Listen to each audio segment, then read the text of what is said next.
Hi, University Club members. My name is Michael Lewellen, UC member since 2014 and chairman of the UC Diversity and Inclusion Committee. When we were toasting 2020, either here at the club or elsewhere here in the city, I don't think any of us envisioned the kind of year that it's turned into. To say that it's been different would be an understatement. We did not anticipate the COVID-19 pandemic, and we most certainly did not anticipate the social, racial, and economic unrest that we're now facing in our city, our state, our country, and even our world. A little background on me. I was born and raised in the state of Arkansas. My sister and I were the first African-American children to integrate the all-white elementary school in my hometown. My mother was the first African-American teacher ever hired at that school when desegregation came to the public schools in Jonesboro, Arkansas. Even though I was 8 years old, I can still pick out the spot in our backyard where I was standing when the word came in the neighborhood that Dr. Martin Luther King Jr. had been assassinated in Memphis, Tennessee, just 71 miles away from my hometown. So you might say I've got some interesting insights when it comes to what has transpired in our country.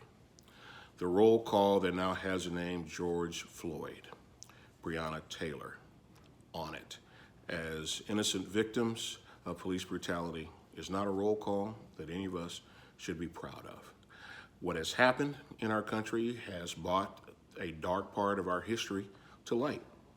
It's made a lot of people uncomfortable. It's caused a lot of unrest, protests, and ill feelings that sadly should have been addressed a long time ago. I volunteered to lead our Diversity, Equity, and Inclusion Committee for two reasons. One, it's something that I value as an individual. Two, I saw the importance, and many committee members say the same thing. They've seen the importance of what diversity and inclusion will mean to the long-term viability of our club. It wasn't just the right thing to do when it came to diversifying our club membership, whether gender, race, nationality, religion, or sexual orientation. It's a strong business strategy for us as well. I'm not sure how long the protests and all of the infighting, sadly, that has started, I'm not sure how long it's going to last. But I will say this, it's created an opportunity for all of us, for dialogue, for honesty, for acceptance, and belief in the fact that we are all human beings. My skin is brown, my eyes are brown, my hair is black with lots of gray, but I guarantee you, I bleed the same red blood as you do. I love this city, it's my adopted hometown now, and I love this club.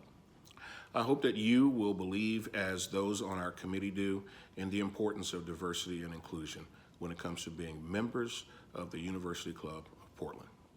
We're sitting in the library, one of my favorite parts of the club. We should be proud of the University Club. Our history as a club is not perfect. There were once parts of our membership rules that did not allow for blacks, Jews, or even women to be members. And we acknowledge that history. We recognize the fact that it is part of the fabric of what built this building. But we also know, in accepting our history, it can become a foundation for how we chart a new course forward. Membership into this club is open to anyone, and all membership applications will be processed with fairness and honesty, just like we would for anyone else. And those who come to the University Club, we want them to feel welcome and accepted, regardless of what they look like or regardless of where they come from.